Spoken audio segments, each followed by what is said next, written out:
সুপ্রিয় দর্শক, আসসালামু আলাইকুম। আশা করি আপনারা সবাই ভালো আছেন। কৃষি সমাচার ইউটিউব চ্যানেলে আরও একটি নতুন ভিডিওতে আপনাদের স্বাগতম জানিয়ে আজকের ভিডিও শুরু করতে যাচ্ছি। দর্শক, আজকের টপিকে থাকছে এই কীভাবে চারা উৎপাদন করতে হয়, এই আজকের ভিডিওর মূল টপিক। দর্শক দেখুন, আমরা কিছু পিপি নিয়ে এসেছি কিনে, এর ভিতরে আমরা চারা চাষ করব। দেখুন, এর ভিতরে আমরা দুই টপ মতন মাটি দিচ্ছি। দিয়ে টপটা এরকমভাবে নিয়ে আমরা এইখানে রাখতেছি, এরপরে বীজ দিব। এভাবে করে আপনারা আপনাদের যত পরিমাণ চারা লাগে তত পরিমাণ পলিথিন নিয়ে এসে এরকমভাবে আপনারা করবেন, মাটি দিবেন। মাটি ভরা হয়ে গেলে আপনারা একটু চেপে দিবেন, যাতে এই পিপির ভিতরে না থাকে, মাটিগুলো ঢল না থাকে। এজন্য আপনারা একটু খালি রাখবেন, যাতে পানি দিলে পানিটা বাইরে না চলে যায়। এভাবে করে আপনারা যত পরিমাণ লাগে ততগুলো এভাবে সাজিয়ে রাখবেন। দর্শক দেখতে পাচ্ছেন, আমাদের এইগুলো করা হয়ে গেছে, মাটি ভরা হয়ে গেছে। এখন আমরা এতে বীজ দিব। বীজ দেওয়ার সময় ভালো জাতের করলা দেখে আপনারা বীজগুলো নেবেন। দেখেন, আমাদের এখানে হাইব্রিড করলা, টিয়া জাতীয় এই বীজগুলো আপনারা সংরক্ষণ করবেন বাজারের দোকান থেকে। দেখতে পাচ্ছেন, আমরা এই যে বীজগুলো বের করতেছি। এখন এই বীজগুলো এক একটা এক একটা করে বীজ দিব। দর্শক দেখতে পাচ্ছেন, এখানে আমি এই বীজগুলো এরকম দেখেন, একটা বীজ এভাবে মাটিতে দেওয়ার জন্য, যে মাথা হুচুল তো বেশি, এই মাথা মাটির তলে দিন 1 ইঞ্চি পরিমাণ। দেখুন, এইখানে আমি 1 ইঞ্চি পরিমাণ গর্ত করে তারপরে একটা বীজ এইখানে দিচ্ছি।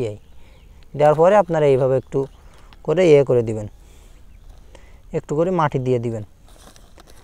এই যেভাবে প্রতিটাতে আপনারা একটা করে বীজ দিবেন আর এইভাবে করে দিবেন।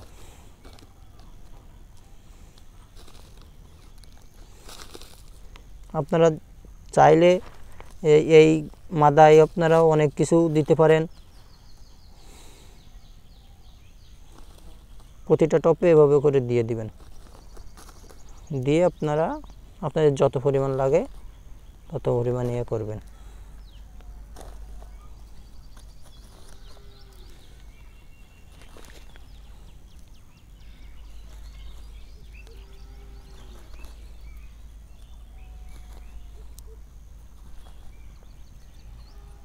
দর্শক, এইখানে আমি নিচে বেড়া পল্লার বিচি।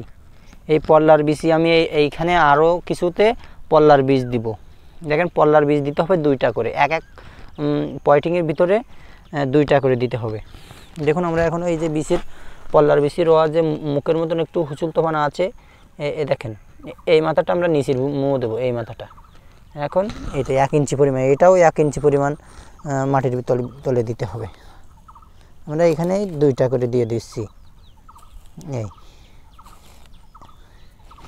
এভাবে করে আপনারা সবগুলোতে দিয়ে দিবেন।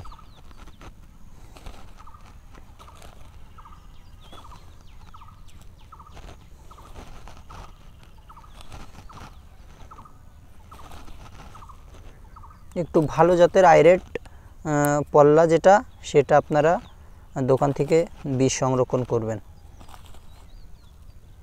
নিয়ে আরই করতেও না, বীজ কিনে আনলি দাঁড়া এভাবে করে আপনার রোপণ করা বীজগুলো রোপণ করা হয়ে গেলে, এভাবে করে বীজগুলো রোপণ করার পরে আপনারা এতে পানি দিতে হবে, পর্যাপ্ত পরিমাণ পানি দিতে হবে। এতে দেখুন, আমরা এখন এতে ঝাঁঝরির সাহায্যে পানি দিচ্ছি। এভাবে করে একদম ভিজায় দিতে হবে এগুলো সব।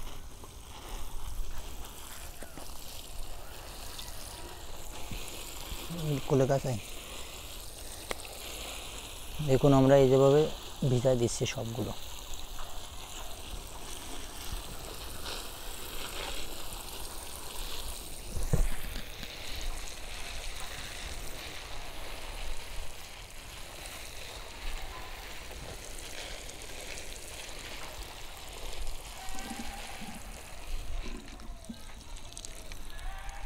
এইভাবে আপনারা 7 দিন বা 3 দিনের ভিতরে গাছের গজা যাবে।